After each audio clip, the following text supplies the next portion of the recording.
Okay, we're going to take a roll call here to see if we have a quorum, and I ask everyone to please turn off their phones and other devices so that they don't ring during the meeting. Go ahead. Mr.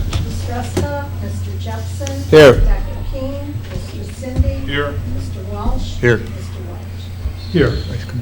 And the first item up is freedom of information. There were no freedom of information filed in this period to report out on.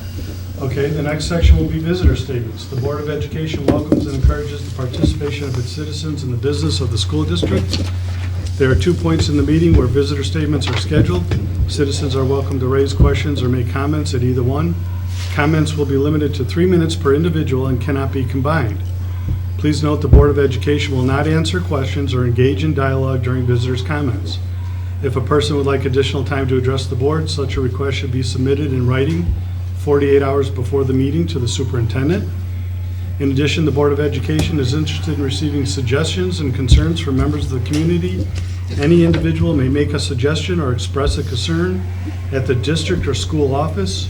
All suggestions and/or concerns will be referred to the appropriate level staff member or district administrator who is most able to respond in a timely manner.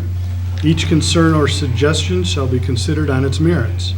An individual who is not satisfied after following the channels of authority may file a grievance under Board Policy 2:260, Uniform Grievance Procedure. Neither this policy nor the Uniform Grievance Procedure creates an independent right to a hearing before the board. For details, please refer to Board Policy 2:230, Public Participation at Board of Education Meetings and Petitions to the Board, and Board Policy 8:110, Public Suggestions and Concerns. So at this point, I'll open it up to visitor statements to anyone on the left side. And I see one. Can you please step up, state your names, have a seat, state your name, My name's basically Sylvia where Smith. you generally live. LaGrange Park. Okay, I'm an elected officer of the class of 2017. okay, I would like to talk about an issue that's been plaguing this school since 2011, which is class sizes. Since that time, student enrollment has increased 25%, while teaching positions have been going down by 10%. And honestly, this is stifling and suffocating. In the beginning of the year, it was just so hard to have a flow of dialogue and conversations and discussions. Especially in my lit class, we could hardly talk about books because there was just an overwhelming amount of students in there, and it's so hard for you to get out your ideas. Last year in my AP Micro Macro classes, for review sessions in the morning, I would have to get there before the teacher would arrive just to be able to have my questions answered, because there would be students literally piling outside of the door, and there would be no room for desks. In another of one of my teachers' lit classes, there weren't enough desks for one of the students, so a student had to sit in the teacher's own desk. And this is ridiculous. I mean, how am I supposed to learn? How am I supposed to get a quality education if I can barely communicate with the teacher when I'm competing with all the other students in my class? It's ridiculous. And class sizes are only going to increase. Brook Park, an elementary school in my neighborhood, had to add another extension to their building because there was just a huge influx of students, and that's going to hit RB soon. I mean, right now it isn't that bad for my classes, at least, because students have dropped. But this problem isn't going to go away. And if you want to have higher ACT scores, if you want to have lower referrals, you need to have smaller class sizes. Because with smaller class sizes, students can't hide in the crowd. They can't goof off or be distracted or not pay attention. In smaller class sizes, there's a forced interaction between the teachers and the students. And that interaction is a key facet of education. It just makes sense logically. If you have one teacher working with, let's say, 20 students, those 20 students are going to be a lot more engaged than 30 students. It just makes sense logically, and I don't know why RB isn't doing anything, because it's not like we don't have the money. I mean, I read the article online about the bonuses that are offered, and the freshmen have their own computers, so we won't need our labs anymore. There's classrooms and there's a space for more teachers. I don't know why we're not doing this. And I spoke to roughly 185 students that I know around class, and of those 185, 184 agreed with me, and I have all their names here, that they want smaller class sizes too. So it's not just me. I'm not the only one. And yeah, if you want to see this. If you'd like to hand it in and make it a part of the record, you can hand it in to the board secretary. Okay. and thank you very much. Thank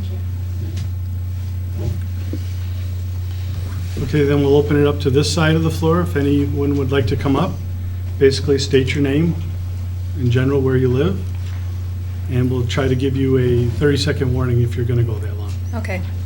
My name is Lisa Coy. I live in Brookfield. I'm here to talk about the wrestling program and the wrestling coach, Coach Boyd. And I don't think you can separate either one because the wrestling program is strongly impacted by Coach Boyd, who has handed in his resignation because, from what I understand, he is finishing on his master's and there will be no position available for, and kind of following up on what this young lady said, for teaching. And I have to speak to you as a mother of a student that's here. My son is a wrestler, and he's a very good student. He has impacted my child in a way that you cannot imagine. My husband and I both live in the same house, but there's something about a coach that gives inspiration to the children. And he has inspired my son in many different ways. He has brought in a lot of different kids. The program started with 14 kids, as my son being a freshman in part of that 14 kids. It has gone up to 86 kids, including a girls section of it too. And this is something that is causing, there's an inclusion in there that the kids are getting an experience that they would not get otherwise. I know that the trend typically seems to be that you'll have a coach here for maybe 3 years and then they leave or whatever. But I think Coach Boyd has a talent that cannot be brushed off. I don't think that his impact has been very great across the board, not only in the wrestling room, but it's beyond the wrestling room. He's included his wrestlers in community service activities. They've done a lot of stuff, and I know that Coach Boyd was the one that did hand in his resignation, but I think that to allow somebody like this that has grown the program from 14 to 86 walk away, allowing that to happen would be a crying shame, because he's not going to have a problem finding another job. You guys will have a problem finding somebody that will fill his shoes. And I know this is not an issue for you to deal with right now, but I just needed to speak my piece. And I request to have our name be put on the agenda for the next meeting to speak in regards to this subject. Do you have her name? Yep. Okay. All right, thank you. Thank you. Anyone else on this side? Someone came in late. Are you here for visitors' comments? No, Okay. I was here for Coach Boyd as well. Okay, so seeing no other comments, we'll move on to the next item of our agenda. Ms. Coy, can I just clarify, you're looking to address the board for longer than 3 minutes at the next meeting? Yes, I'd like to be put on the agenda. Okay. You may have other people coming in and making comments. Just her.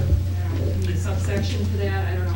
We would just put down Lisa Coy and then Okay. have you address the board, and if you go over 3 minutes.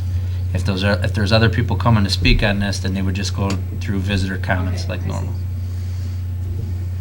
Thank you. When is that done? When is the next meeting? March 22nd. 2 weeks from tonight. And it'll be at the other end of the building on the second floor, above the main entrance.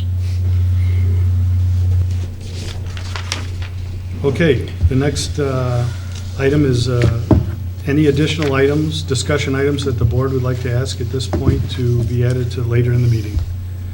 Seeing nothing to my left, nothing to my right.